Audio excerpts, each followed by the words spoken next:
Ако ви е страх да не останете без работа, ако ви е страх да не се разболеете, ако ви е страх да не ви напусне ваш близък човек, ако ви е страх да не се разболее ваш близък човек,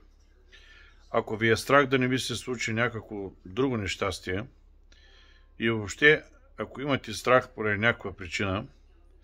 това освен, че няма да ви даде възможност да се чувствате спокойни и да се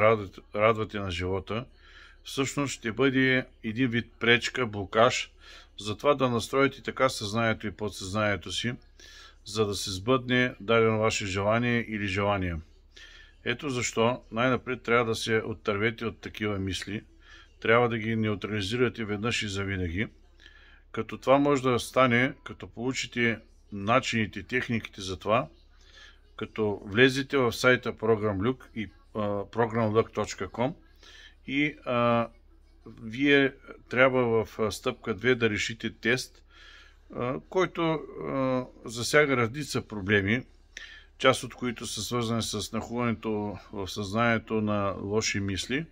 както и много други житейски проблеми, които могат да ви се случат. И всъщност там може да намерите начините за решаването на тези проблеми. И това може да ви... Този арсенал знания може да ви помага в много трудни моменти. И програмата, която може да получите от този сайт, пак повтарям programluck.com, може да ви бъде полезна в много аспекти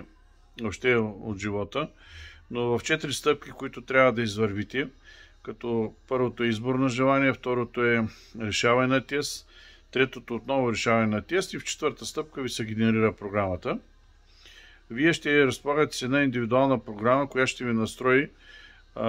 наистина да имате позитивно мислене, да се радвате на живота,